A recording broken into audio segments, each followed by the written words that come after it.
Hello, कैसे हैं आप सभी लोग। उम्मीद करते हैं कि अच्छे होंगे। रेलवे ज्ञान मंत्रालय यूट्यूब चैनल में आप लोगों का स्वागत है। देखिए, आज हम जिस क्लास की बात करेंगे वो बहुत ही आप लोगों के लिए इम्पोर्टेंट होने वाला है, खास करके जो आरआरबी एएलपी सीबीटी 2 का एग्जाम देने वाले हैं, जो कि 2 मई और 6 मई को होने वाला है। बेसिकली हम आज क्या पढ़ेंगे, तो आपका बेसिक साइंस और इंजीनियरिंग से रिलेटेड जो न्यूमेरिकल्स आते हैं टोटल 6 चैप्टर से, उसके जो इम्पोर्टेंट इम्पोर्टेंट फार्मूले हैं वो हम यहाँ पर देखेंगे और डिस्कस करेंगे। और साथ ही ये भी डिस्कस करेंगे कि कब ये फार्मूले आपको लगाना है। देखिए, अगर आप लोग अच्छे से पढ़े होंगे और 100-150 न्यूमेरिकल क्वेश्चंस किए होंगे बेसिक साइंस एंड इंजीनियरिंग के, तो आप लोग खुद पाएंगे कि 90 टू 95 जो न्यूमेरिकल क्वेश्चंस आते हैं वो इसी फार्मूले पे आते हैं। मैं बार बार कह रहा हूँ, ज्यादा टफ नहीं आता है, बस कुछ चीजें कुछ वैल्यू आपको याद रखनी होती हैं और बेसिक बेसिक फार्मूले याद रखने होते हैं। ठीक है, देखो, जो पढ़ना चाहेगा उसको यहाँ से बहुत सारा हेल्प मिलेगा, या फिर जो ऐसे ही टाइम पास करेगा उसको लगेगा मुझे सब आ रहा है। तो मैं यहाँ पर फार्मूले के बीच बीच पे क्या है, इस फार्मूले को कैसे और पूछ सकता है, वो भी साथ ही साथ बताता रहूंगा। तो चलिए आइए शुरू करते हैं। पहले मैं यहाँ पर एक चीज बता देता हूँ कि बेसिक इलेक्ट्रिकल्स के फार्मूले मैंने इस बोर्ड में नहीं ऐड किए हैं। रीजन ये है कि जगह भी नहीं बचा है, और इसके साथ साथ ही क्या है, बेसिक इलेक्ट्रिकल्स और इन सब चैप्टर के अलावा कुछ न्यूमेरिकल्स ऐसे आ जाते हैं जो कि कहीं से भी फार्मूला उठा के यूज कर देता है। तो वो भी करीब 8 9 10 फार्मूले हैं। एक और क्लास रिकॉर्ड कर देंगे, उसमें वो सब भी फार्मूले मैं आप लोगों को बता दूंगा। तो देखिए, ये क्लास आप लोगों के लिए बहुत ही महत्वपूर्ण होने वाला है। तो चलिए आइए शुरू करते हैं। जो यहाँ पर मैंने फर्स्ट चैप्टर ले रखा है वो क्या है, स्पीड एंड वेलोसिटी। यहाँ पर मैं थ्योरी की एकदम बात नहीं करूंगा, सिर्फ और सिर्फ फॉर्मूले की बात और कैसे उसे आप क्वेश्चंस में पुट अप करेंगे। चलिए बात करते हैं। चाल बराबर होता है दूरी बटे समय, ये आपको मालूम है। और वेग बराबर क्या होता है, विस्थापन बटे समय। तो ये दोनों फार्मूला तो क्या है, आपका बेसिक फार्मूले है। उसके बाद औसत चाल कभी कभी पूछ लेता, औसत चाल या औसत वेग कभी कभी पूछ लेता है। तो ये क्या होता है, चली गई कुल दूरी डिवाइडेड बाई दूरी तय करने में लिया गया समय। ठीक है, औसत चाल या औसत वेग क्या होता है, चली गई कुल दूरी डिवाइडेड बाई कुल समय। अब देखिए, इसमें आप दो टाइप के फार्मूले देखे होंगे। ठीक है, औसत चाल या वेग में आप दो टाइप के फार्मूले देखे होंगे। अगर आपको ये दोनों नहीं याद करना है तो क्या है, आप बस ये फार्मूला याद करिए, ये फार्मूला याद करिए, इसमें भी रखेंगे तो भी आ जाएगा, या इसी से डिराइव होके ये दोनों फार्मूले बने हैं। किसका है, पहला फार्मूला क्या है, जब t इक्वल टू टी क्या है आपका, इक्वल हो, जैसे मैं कह रहा हूं कि आप अपने घर से स्कूल जाते हैं और स्कूल से वापस आते हैं। ठीक है, उस केस में क्या होता है कि आपको जो समय है वो समान लग रहा है, जैसे आप 10 मिनट में गए भी और 10 मिनट में आए भी। समझ रहे हैं मैं क्या कह रहा हूँ, 10 मिनट में आप गए और 10 मिनट में वापस आ गए। तो उस केस में जो आपका एवरेज वेलोसिटी होगा, औसत वेग होगा, वो क्या होगा, आपके वेलोसिटी का योग डिवाइडेड बाई 2।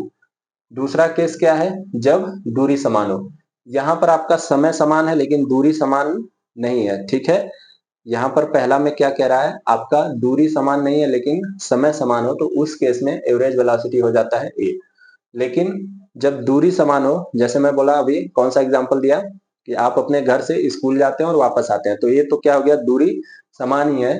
तो उस केस में जो एवरेज वेलोसिटी होता है वो निकालेंगे तो क्या आएगा, 2v1v2 divided by v1 plus v2।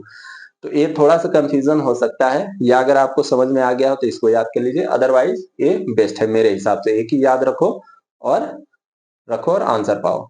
उसके बाद आप लोगों को पता है त्वरण क्या होता है, तो वेग परिवर्तन की दर डिवाइडेड बाई समय, यानी v minus you final velocity minus initial velocity divided by time.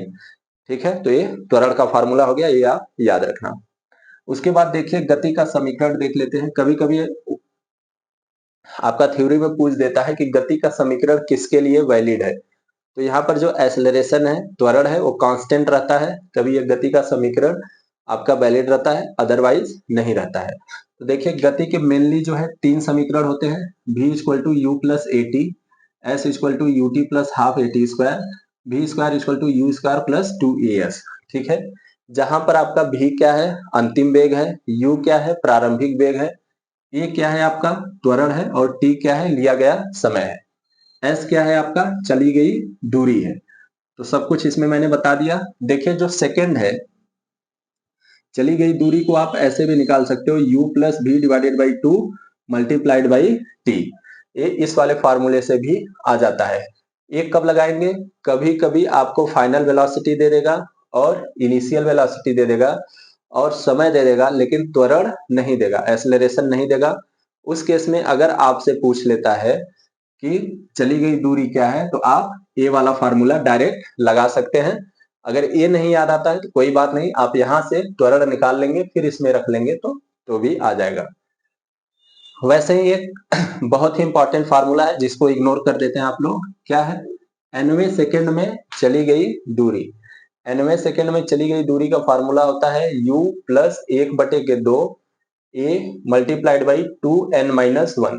अब ए क्या है तो ए समझ लीजिए, 90 सेकंड में जैसे आपसे अगर एग्जाम में ये पूछता है कि 4 सेकंड बाद, 5 सेकंड बाद, 10 सेकंड बाद चली गई दूरी ज्ञात कीजिए, तब तो आप ए फार्मूला लगा देते हो, 1 2 3 में से आप सॉरी मैनेज करके निकाल लेते हैं। लेकिन कभी कभी क्या करता है, जैसे मान लीजिए आपसे ये नहीं पूछता है कि चौथे सेकंड में चली गई, ये नहीं पूछता है कि 4 सेकंड बाद कितना दूरी तय करेगा, ये नहीं पूछता है। आपसे ये पूछता है चौथे सेकंड में चली गई दूरी, 5वें सेकंड में चली गई दूरी। मतलब मेरा समझ रहे हैं कि आप ऑलरेडी 4 सेकंड चल चुके हैं और ये 5वां सेकंड है, तो इसके बीच में चली गई दूरी क्या होगा? यानी 4 सेकंड तो ऑलरेडी हो चुका है, 5वें सेकंड में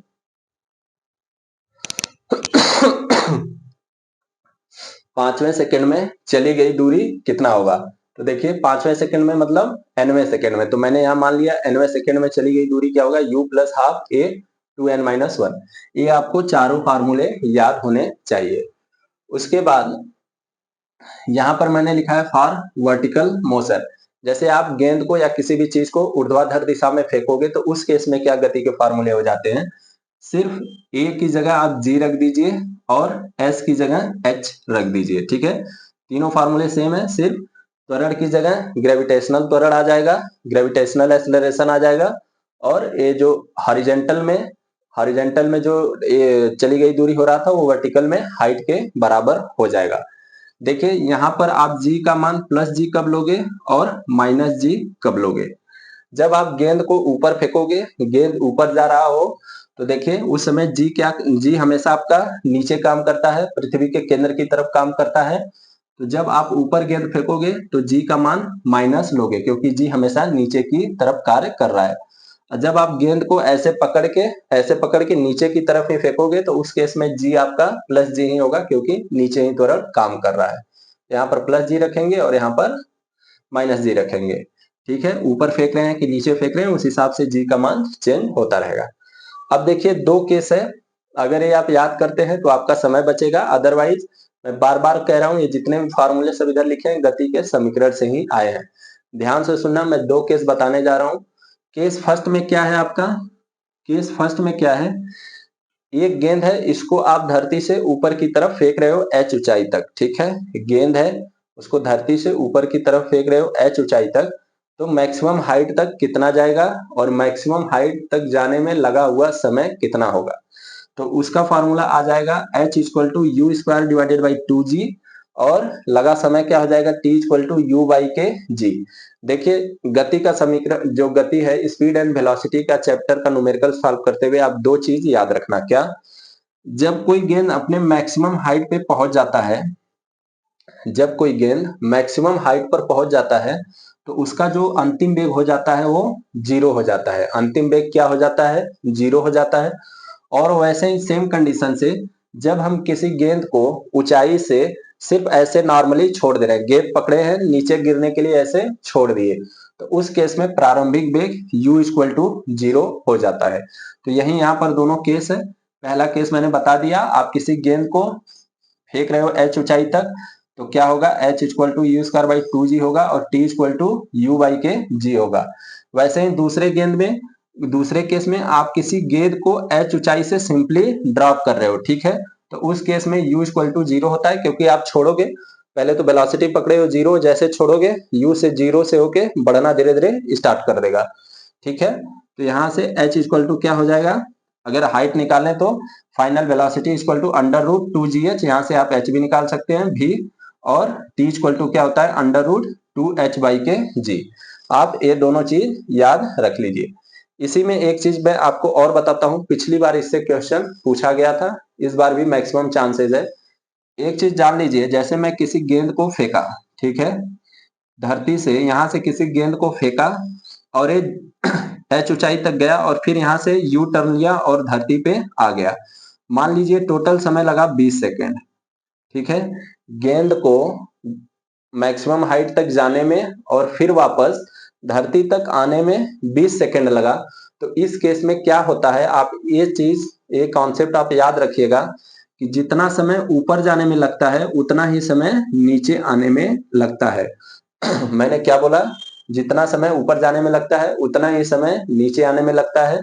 तो क्या हो जाएगा आपका, टोटल अगर 20 सेकेंड लगा है तो 10 सेकेंड ऊपर जाने में लगा है, 10 सेकेंड नीचे आने में लगा है। उम्मीद करता हूं कि ये आप लोगों को समझ में आ गया होगा। नेक्स्ट देख लेते हैं क्या हमारा प्रोजेक्टाइल मोशन, प्रक्षेप गति। अगर इससे क्वेश्चन पूछे जाते हैं तो डायरेक्टली फॉर्मूले पे पूछे जाते हैं, आपको ज्यादा टेंशन लेने की जरूरत नहीं है। इसमें देखिए क्या होता है, पहले तो इसका एक उड्डयन काल होता है। यहाँ से आप किसी एंगल पर u वेलोसिटी से फेंके, मान लीजिए थीटा एंगल पर u वेलोसिटी से आप गेंद फेंके, ऐसे जो परवलयाकार पैराबोलिक पाथ बनाता है वही वाला गति पढ़ा रहे हैं, प्रक्षेप गति। आप u वेलोसिटी से फेंके थीटा एंगल पर, मैक्सिमम हाइट h होता है, और मैक्सिमम रेंज क्या होता है, जहां से आप फेंक रहे हैं और जहां तक गिर रहा है उसके बीच में जो डिस्टेंस होता है वो मैक्सिमम रेंज या रेंज होता है, परास बोलते हैं।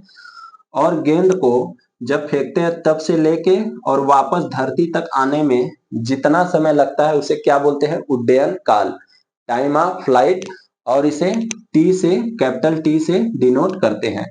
तो यहाँ पर उड्डयन काल का फार्मूला होता है 2u sin theta divided by g। Confuse मत होना, 3 फार्मूले हैं, तीनों आपको याद होना चाहिए। उड्डयन काल इक्वल टू होता है 2u sin theta divided by g। Maximum height का फार्मूला होता है u square sine square theta divided by 2g। और परास का फार्मूला होता है u स्क्वायर साइन 2 थीटा, यहाँ देखिए साइन स्क्वायर थीटा है, यहाँ sine 2 theta divided by g है। समझ में आ गया। अब यहाँ पर आपको 2 कंडीशन याद रखना है। पहला कंडीशन ये है कि मैक्सिमम रेंज के लिए आपका थीटा इक्वल टू कितना होता है, 45 डिग्री। मैक्सिमम रेंज के लिए आपका थीटा इक्वल टू क्या होता है, 45 डिग्री। आप अगर ये जो गेंद है कुछ भी है, आप 45 डिग्री से अगर आप फेंक देंगे तो आप मैक्सिमम दूरी तक हॉरिजेंटली फेंक सकते हैं, ठीक है। तो थीटा इक्वल टू 45 डिग्री होता है, लेकिन 45 डिग्री पर मैक्सिमम हाइट नहीं आता है। आपका मैक्सिमम हाइट कब आएगा, जब आप गेंद को वर्टिकली फेंकोगे, 90 डिग्री से फेंकोगे तब गेंद आपका मैक्सिमम हाइट तक जाएगा। वो केस याद रखना। दूसरा केस मैं क्या बता रहा हूं, बहुत इंपॉर्टेंट है, क्वेश्चन में आपसे पूछ देगा कि मैक्सिमम हाइट तक पहुंचने में लगा समय ज्ञात कीजिए। मैक्सिमम हाइट तक में ध्यान से सुनिए, किसी गेंद को अगर आप 30 डिग्री सेल्सियस पर 30 डिग्री पर आप 45 मीटर पर सेकेंड के हिसाब से फेंक रहे हैं तो मैक्सिमम हाइट तक जाने में लगा हुआ समय ज्ञात कीजिए। उम्मीद करता हूं आपको समझ में आ गया होगा मैं क्या बताना चाह रहा हूं। मैं ये बताना चाह रहा हूं कि आपको थीटा दे देगा, यू दे देगा और पूछेगा गेंद को यहाँ आने में कितना समय लगेगा, क्योंकि हाइट यही मैक्सिमम होगी, यहाँ मैक्सिमम हाइट हो जाएगा, तो मैक्सिमम हाइट तक आने में कितना समय लगेगा। तो ये जो मैं समय निकाला हूं ये क्या है, ये टोटल समय है। यहां से लेके इस पॉइंट से लेके इस पॉइंट तक गेंद आने में टोटल समय है टी। तो आपको मैक्सिमम हाइट तक चाहिए, तो जैसे मैं अभी बताया कि जब कोई गेंद ऊपर फेंकते हो तो जितना समय जाने में लगता है उतना ही समय वापस आने में लगता है। सेम टू सेम यहाँ केस है, जितना समय यहाँ से मैक्सिमम हाइट तक आने में लगेगा उतना ही समय मैक्सिमम हाइट से ग्राउंड पर आने में लगेगा। तो उस केस में भी अगर यहाँ पर मैक्सिमम हाइट तक जाने में कितना समय लगेगा टी पूछता है, तो आप सिंपली टी बाई 2 निकाल देंगे। पहले टी निकाल दीजिए, मान लीजिए टी 10 सेकेंड आ गया तो मैक्सिमम हाइट जाने में कितना समय लगेगा, 5 सेकेंड। तो देखिए स्पीड एंड वेलोसिटी से इतना ही फार्मूला है। और खास करके जो मैंने आपको 2 कॉन्सेप्ट बताया कि अगर टोटल समय दिया है तो आधा कर दिया करो, ये तो आपको याद रखना ही है, बाकी इतने सारे फार्मूले आपको याद रखने हैं। चलिए अब बात कर लेते हैं मास, वेट एंड डेंसिटी। देखिए मैं वही फार्मूले लिख रखा हूं, वैसे तो बहुत सारे हो जाएंगे, मैं वही लिख रखा हूं जो मैक्सिमम पूछता है, ठीक है। अगर आप प्रीवियस ईयर पेपर देखेंगे या मॉक टेस्ट लगा रहे होंगे तो आपको पता चल रहा होगा कि घुमा फिरा के यही सारे फार्मूले लगते हैं। पहला मैंने लिख रखा है मास वेट डेंसिटी, क्या है, द्रव्यमान भार और घनत्व। तो आपको घनत्व का फार्मूला याद होना चाहिए, मास पर यूनिट वॉल्यूम, द्रव्यमान बटे आयतन होता है, मात्रक होता है केजी पर मीटर क्यूब।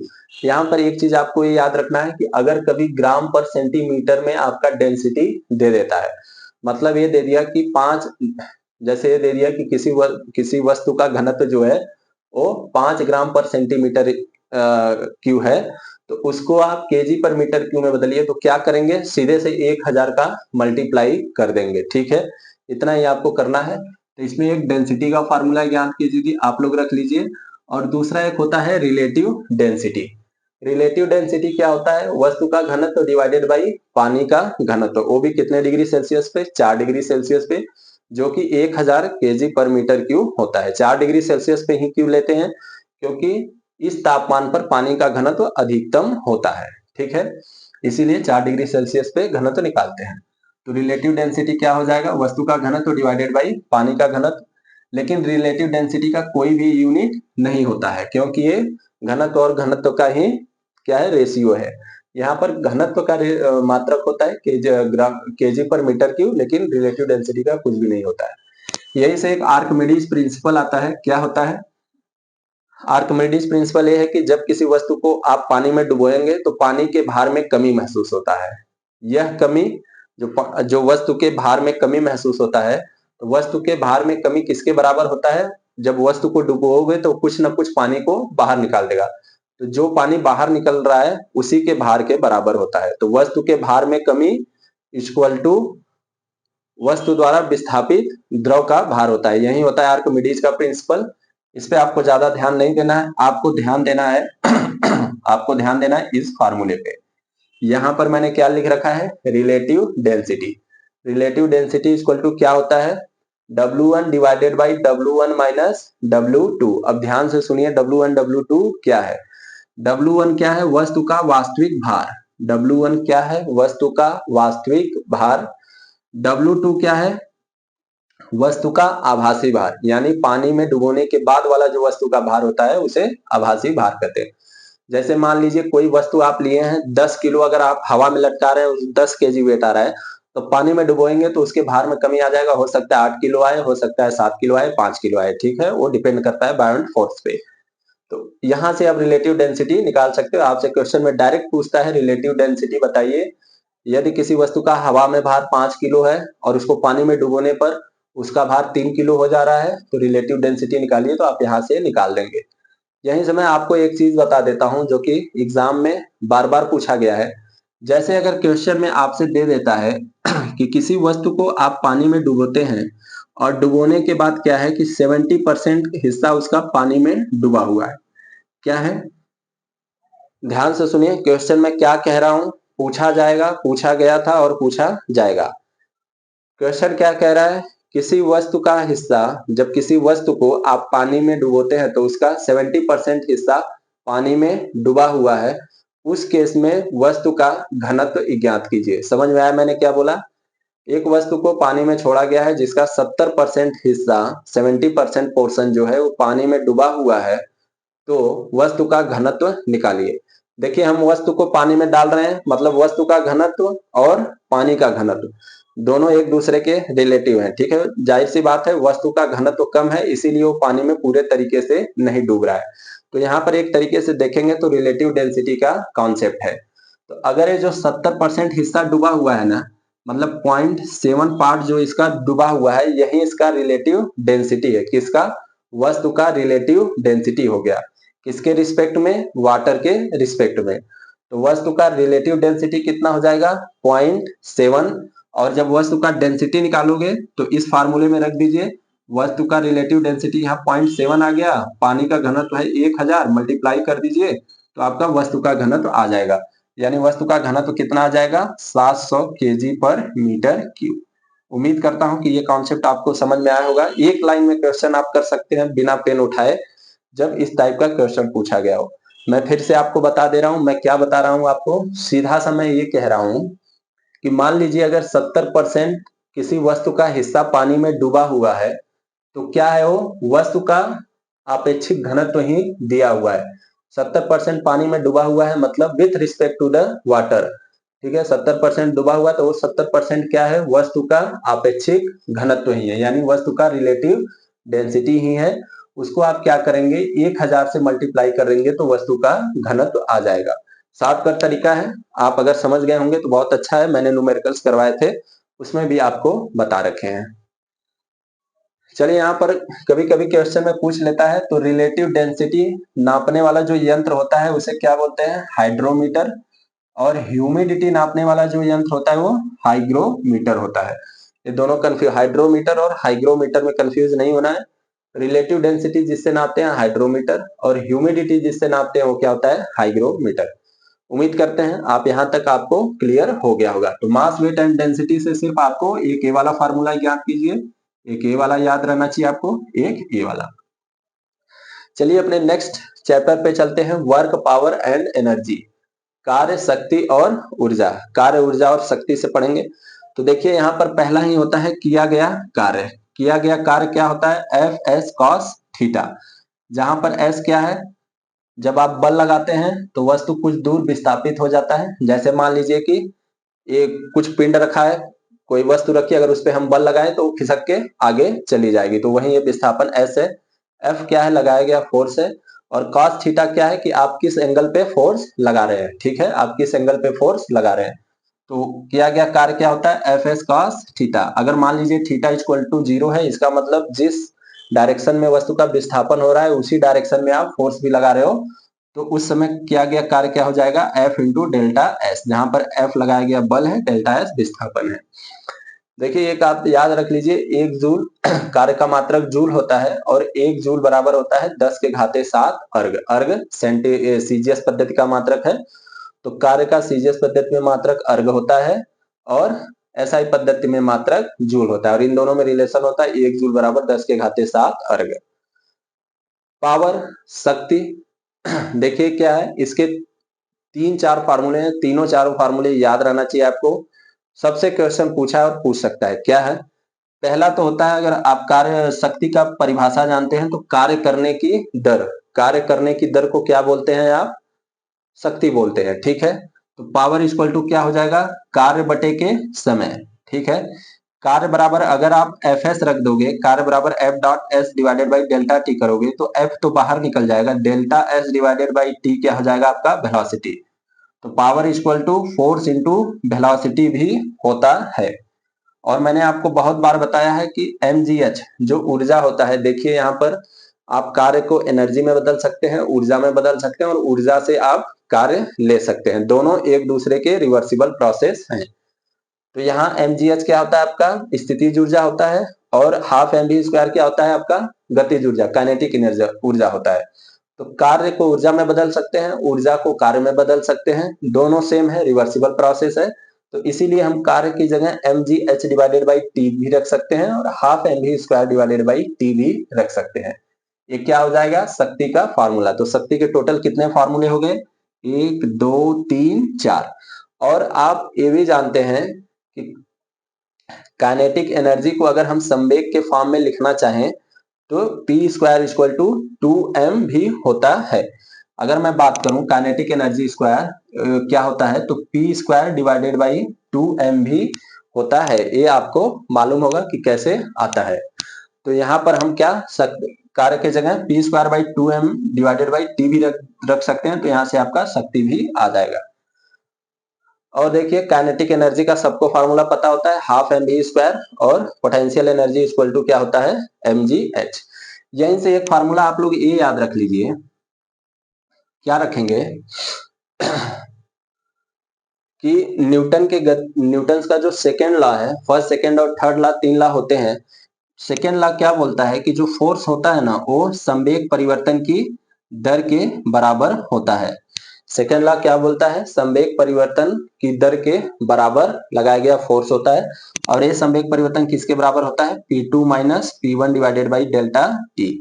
यहीं से आप ये याद रखिए कि संवेग बराबर होता है क्या, मास इंटू के वेलोसिटी।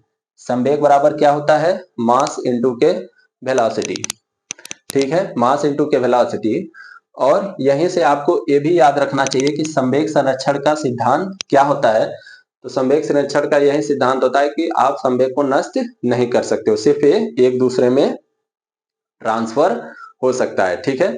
जैसे आप बंदूक से गोली चलाते हैं, कोई पार्टिकल है, कोई गोला है, वो चलते चलते दो पार्ट में टूट जा रहा है, तो संवेग संरक्षण का सिद्धांत यही कहता है कि डेल्टा एम भी इक्वल टू क्या होता है, zero. Delta summation of M भी इक्वल टू के जीरो। यानी मैं बात करूं, दो पार्टिकल हैं तो क्या हो जाएगा, m1v1 plus m2v2 equal to के जीरो होता है, समझ गए। या कभी कभी ये भी देता है, जैसे मान ले, आप समझते रहिए, थोड़ा सा क्या है कि जगह कम पड़ रहा है इसलिए मैं यही मिटा रहा हूँ और यही समझा रहा हूँ। जैसे मान लीजिए एक बड़ा गोला है, ठीक है, जिसका मास है कुछ और वेलोसिटी है, और एक क्या होता है, किसी कारण से चलते चलते दो छोटे गोले में टूट जाता है। पहले गोले का मास है m1, दूसरे गोले का है मास m2। वैसे ही m1v2, मैंने क्या बोला, पहले गोले का मास है m1, दूसरे गोले का मास है m2। पहले गोला जो है v1 वेलोसिटी से ट्रेवल कर रहा है, दूसरा गोला v2 वेलोसिटी से ट्रेवल कर रहा है। हाँ, दिख रहा है अभी भी, लिखा हुआ दिख रहा है। तो देखिए संवेग संरक्षण के सिद्धांत से क्या हो जाएगा, मैंने यहाँ पर लिख रखा है। तो बड़े गोले का संवेग क्या हो जाएगा, mv, और छोटे ये दो पार्ट में टूट गया तो उन दोनों का संवेग क्या हो जाएगा, m1v1 प्लस m2v2। तो ये आपका संवेग संरक्षण का सिद्धांत है, इसको आप याद रखना और आना चाहिए। तो देखिए वर्क, पावर एंड एनर्जी में टोटल इतना ही फार्मूला है। ये सब मैं वही फार्मूले आपको बता रहा हूँ, उन्हीं फार्मूले के बारे में यहाँ पर डिस्कस कर रहा हूँ जो जिससे 90 to 95% क्वेश्चन न्यूमेरिकल्स पूछे जाते हैं। अब बात करेंगे हीट एंड टेम्परेचर का। सबसे इंपॉर्टेंट टॉपिक है हीट और टेम्परेचर का। देखिए हीट एंड टेम्परेचर में मैंने वो कैलोरीमेट्री वाले फार्मूले नहीं लिख रखे हैं। हीट एंड टेम्परेचर में मैंने कैलोरीमेट्री वाले फार्मूले नहीं लिख रखे हैं। रीजन है क्योंकि अगर मैं फार्मूला लिख भी दूंगा तो आप क्वेश्चन एग्जाम में गलत करके आएंगे, फार्मूले से कुछ भी नहीं हो सकता। कैलोरीमेट्री प्रोसेस क्या होता है, जैसे आप गर्म जल को ठंडे जल के साथ मिक्स कर दे रहे हैं तो मिक्सर का फाइनल टेम्परेचर क्या होगा वो कैसे फाइंड आउट करते हैं। बर्फ को आप पानी के साथ मिक्स कर दे रहे हैं तो फाइनल टेम्परेचर कितना होगा, उससे क्वेश्चन पूछता है। तीसरा होता है बर्फ को आप भाप के साथ मिक्स कर दे रहे हो तो उस वो कैसे सॉल्व करते हैं। तो इसका सबसे अच्छा वीडियो मैंने बना रखा है, अगर आप उसको एक बार, मैं बोल रहा हूँ मेरे बोलने से आप जाके उसको देखिए कि मिक्सर का टेम्परेचर कैसे निकालते हैं। किसी भी तरह का कहीं से भी क्वेश्चन पूछेगा आपसे नहीं छूटेगा, बहुत ही इजी तरीके में और हर तरह के एग्जाम्पल लेके मैंने बताया है, इसलिए उसका यहाँ पर मैंने फार्मूला नहीं लिखा है। यहाँ पर मैंने वही लिख रखा है जिससे कि क्वेश्चन पूछे जाते हैं और आप सिर्फ फार्मूले रख के निकाल सकते हैं। पहला, हीट एंड टेम्परेचर का सबसे इंपॉर्टेंट फार्मूला है टेम्परेचर स्केल में रिलेशन। क्या है, सेल्सियस स्केल, फ़ारेनहाइट स्केल। अगर मैं इसको और सही से लिखूं तो ये डिग्री सेल्सियस, ये डिग्री फ़ारेनहाइट और ये डिग्री र्यूमर फार्मूला, ठीक है। केल्विन में डिग्री नहीं होता है। और ये क्या हमारा रैंकाइन फार्मूला, कभी भी नहीं पूछा गया फिर भी मैं लिख देता हूं, एटलीस्ट आपको इतना मालूम रहना चाहिए। क्या है, डिग्री सेल्सियस बटे 5, F minus 32 divided by 9, K minus 273 बटे 5, R बटे के 4 equal to RA minus 460 divided by 10.6। ये 5 तरीके के टेम्परेचर स्केल हैं अभी तक, उनमें ये क्या है, रिलेशन दिया गया है। और एक बहुत ही कॉमन क्वेश्चन पूछता है कि किस टेम्परेचर पर आपका डिग्री और फ़ारेनहाइट पैमाना बराबर होता है। तो वो टेम्परेचर कौन सा होता है, -40 डिग्री सेल्सियस। ये पूरे ब्रह्मांड को पता है, आपको भी पता होना चाहिए। अब देखिए हम बात करते हैं Q equal to ms delta T, ठीक है। यानी हम बात करेंगे, पहले यहाँ पर मैं बता देता हूँ S क्या होता है। तो S होता है स्पेसिफिक हीट। S क्या होता है, स्पेसिफिक हीट, विशिष्ट ऊष्मा। तो देखिए Q इक्वल टू क्या होता है, ms डेल्टा T, जहां Q क्या है, लिया गया या दिया गया ऊष्मा है, M क्या है, द्रव्यमान है, S क्या है, विशिष्ट ऊष्मा है, स्पेसिफिक हीट क्या है, डेल्टा T क्या है, टेम्परेचर बढ़ रहा है, बढ़ाने के लिए या घटाने के लिए कितनी ऊष्मा दी गई, कितनी ऊष्मा ली गई, वहीं पर ये फार्मूला लगता है, ठीक है। तो Q equal to ms delta T आपको पता होना चाहिए। और दूसरा हीट कैपेसिटी से क्वेश्चन खूब भर भर के पूछता है। तो हीट कैपेसिटी क्या होता है? हीट कैपेसिटी को स्मॉल सी से लिखते हैं। क्या होता है? मास इंटू के विशिष्ट उष्मा। हीट कैपेसिटी क्या होता है? द्रव्यमान इंटू के विशिष्ट उष्मा। और जब विशिष्ट उष्मा की जगह आप Q divided by m delta T रख देंगे तो आपका ए भी फार्मूला आ जाएगा। और आपको ये पता होना चाहिए, C equal to Q divided by delta T। ये वाला आपको फार्मूला बाई हार्ट याद होना चाहिए। एक ये फार्मूला और एक ये फार्मूला आपको नहीं भूलना है, 100% एग्जाम में क्वेश्चन पूछेगा। तो Q equal to M S delta T. अगर आपसे विशिष्ट उष्मा और उष्मा में रिलेशन दे रखा है तो आप ए वाला फार्मूला लगाएंगे। हीट कैपेसिटी और उष्मा में फार्मूला दे रखा है तो आप ए वाला फार्मूला लगाएंगे। और ओनली हीट कैपेसिटी, द्रव्यमान और स्पेसिफिक हीट, इन तीनों को दे के कुछ भी पूछ रहा है तो ए वाला फार्मूला लगाएंगे। समझ में आ गया आपको? देखिए यहाँ पर जल का विशिष्ट उष्मा कितना होता है? तो 1 कैलोरी पर ग्राम डिग्री सेल्सियस होता है। आइस और वेपर का विशिष्ट उष्मा कितना होता है? तो जल का आधा होता है। कभी कभी दिया रहता है, कभी कभी नहीं दिया रहता है, इसलिए कि आपको मालूम होना चाहिए। एक ये पूछता है कि 1 कैलोरी में कितना जूल होता है? तो 1 कैलोरी में 4.186 जूल होता है। इसी को उल्टा करके भी पूछ सकता है, 1 जूल में कितना कैलोरी होता है? तो 1 जूल में 0.24 कैलोरी होता है। उम्मीद करता हूं कि यहां तक आप लोग को क्लियर हो गया होगा। चलिए अब नेक्स्ट की बात कर लेते हैं। आपसे फोरियर लॉ पे खूब क्वेश्चन पूछता है, ठीक है? फोरियर लॉ पे खूब क्वेश्चन पूछता है। फोरियर लॉ क्या बोलता है कि जैसे आपका कोई होमोजीनियस बॉडी है, उसमें क्या उष्मा प्रवाह की दर जो होती है वो उसके एरिया पे डिपेंड करता है, और उसके एरिया पे डिपेंड करता है, और कितना उसका मोटाई है डायमेंशन पे डिपेंड करता है। तो फोरियर लॉ से क्वेश्चन पूछता है तो इसमें उष्मा प्रवाह की दर क्या हो जाएगा? K is to A D T divided by D X, जहां के क्या है? थर्मल कंडक्टिविटी है, इसका मान दिया रहेगा। ए क्या है? आपका एरिया होता है, जैसे पर मीटर स्क्वायर बोल सकता है, पर सेंटीमीटर स्क्वायर बोल सकता है, तो वो एरिया हो गया।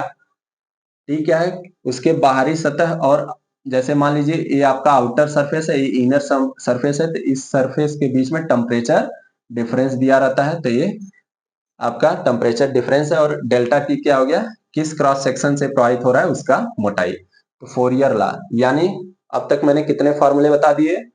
1 2 3 4। आप हीट टेम्परेचर के 4 फॉर्मूले याद रख लीजिए, क्वेश्चन आपका फंस जाएगा।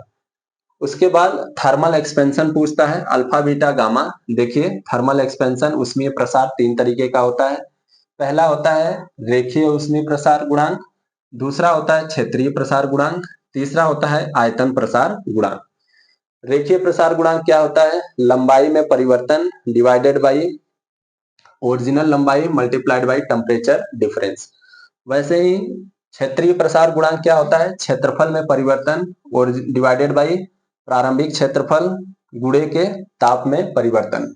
वैसे ही आपका आयतन प्रसार गुणांक होता है, आयतन में परिवर्तन डिवाइडेड बाई प्रारंभिक आयतन गुणे के टेम्परेचर डिफरेंस। ये आपको याद रहना चाहिए। और एक ये रिलेशन पूछता है, डायरेक्ट रिलेशन पूछता है कि अल्फा बीटा और गामा में क्या संबंध है? तो alpha beta gamma equal to होता है 1 to 3, 1:2:3। तो अब देखिए ये हमारा यहाँ पर हीट टेम्परेचर चैप्टर कंप्लीट हो जाता है। अब हम आगे बढ़ते हैं। मैं फिर से बोल रहा हूँ कि इसमें मैंने कैलोरीमेट्री के फार्मूले नहीं लिख रखे हैं, वो आप मेरा वीडियो देख लीजिए, आपको पूरा ए टू जेड क्लियर हो जाएगा, कहीं से कुछ भी देखने का जरूरत नहीं है। लास्ट चैप्टर पढ़ते हैं, उत्तोलक और सरल मशीन। इसमें देखिए इस पोर्शन से, इस चैप्टर से जो क्वेश्चन पूछता है उसको आप अच्छे से समझने का कोशिश करिए। पहला होता है मैकेनिकल एडवांटेज, यांत्रिक लाभ, और उसे क्या बोलते हैं? लीवरेज भी बोलते हैं। तो यांत्रिक लाभ बराबर क्या होता है? W डिवाइडेड बाई P, जहां W होता है उठाया गया भार, और P क्या होता है? आपका भार को उठाने के लिए लगाया गया बल। समझ गए आप लोग? मैकेनिकल एडवांटेज क्या होता है? उठाया गया भार डिवाइडेड बाई भार को उठाने के लिए लगाया गया प्रयास। उत्तोलक और सरल मशीन में से प्रयास बोलते हैं, कभी फोर्स भी बोल सकता है, कंफ्यूज नहीं होना है। और यहीं से आप लोग एक याद रखिए, वेलोसिटी रेशियो, वेगानुपात। वेलोसिटी रेशियो क्या होता है? प्रयास दूरी डिवाइडेड बाई भार दूरी, यानी कि प्रयास द्वारा चली गई दूरी डिवाइडेड बाई भार द्वारा चला गया दूरी। इसको और सिंपल में बोले तो जैसे आप, ये होता है कुएं में से बाल्टी खींचते हैं आप लोग, तो आप इधर फोर्स लगा रहे होते हैं, ठीक है। तो आप कितने रस्सी को खींचते हैं, तो जितना एक बार में आप रस्सी खींच रहे हैं तो वो क्या हो गया, प्रयास दूरी हो गया। और जितना रस्सी खींच रहे हैं उसके रिस्पेक्ट में भरी हुई बाल्टी कितना ऊपर आ रही है, वो उसका क्या हो गया, भार दूरी हो गया। देखिए मैं क्या समझा रहा हूं, जैसे यहाँ पर एक पुली लगा है, यहां से आप कुएं में बाल्टी डाले हो, ठीक है। अब यहां से आप खींच रहे हो, तो ये डोरी आप खींचेंगे, बाल्टी को बाहर निकालने के लिए खींचेंगे। तो मान लीजिए आप एक बार में कितना दूरी खींच पा रहे हैं, एक्स डिस्टेंस खींचते हैं। तो जो यहाँ पर भार है जिसका वेट W है, तो वो क्या हो जाएगा आपका, वो क्या हो जाएगा आपका, वो मान लीजिए y डिस्टेंस ऊपर जाता है। यहाँ से आप x डिस्टेंस खींचते हैं, यहाँ से y डिस्टेंस ऊपर जाता है, यानी प्रयास x डिस्टेंस दूरी चलता है, तो भार आपका y डिस्टेंस दूरी चलता है। तो इसीलिए मैं लिखा हूं वेलोसिटी रेशियो प्रयास दूरी डिवाइडेड बाई भार दूरी।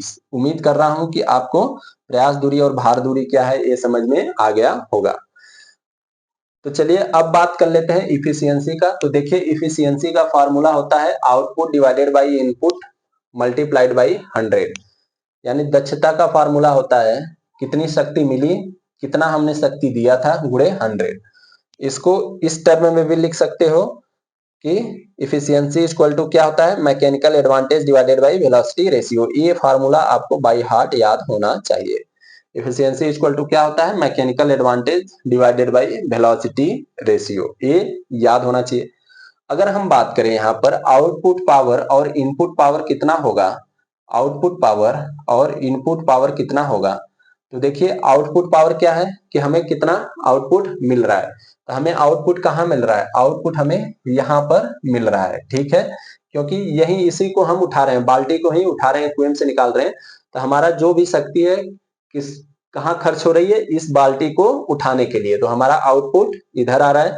तो आउटपुट पावर क्या होता है आपका, W इंटू के वाई, मतलब कितने भार को उठा रहे हो और उसे एक बार जब आप प्रयास लगा रहे हो तो कितना दूरी तक उसे उठा पा रहे हो।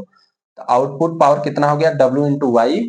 उसी तरीके से इनपुट पावर कितना हो जाएगा, आप P फोर्स लगा के इसे खींच रहे हो, एक बार में कितना खींच लेते हो, तो इन दोनों का मल्टीप्लाइड बाय क्या हो जाएगा आपका इनपुट पावर।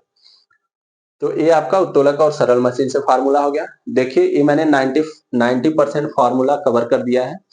आपका एक चैप्टर क्या बचा है, बेसिक इलेक्ट्रिकल्स, उसका भी मैं बना दूंगा क्योंकि उसमें एक दो न्यूमेरिकल्स भी मुझे कराने हैं। उसके बाद और भी जो जो एक दो तीन करीब 4-5 फार्मूले और छूट गए हैं जिससे क्वेश्चन पूछता है। जैसे मैं बात करूं ग्रेविटेशनल फोर्स, क्या मैं बात कर रहा हूं, जी और जी में संबंध, पृथ्वी से h हाइट ऊपर जाएंगे, h हाइट नीचे आएंगे, तो उस केस में g के मान में क्या परिवर्तन होगा, a। इस टाइप के 4-5 फार्मूले मैंने छोड़ रखे हैं। एक क्लास और बनाऊंगा, उसमें जितने मिक्स फार्मूले हैं जिससे क्वेश्चन इधर उधर से पूछ लेते हैं वो भी मैं करवा दूंगा।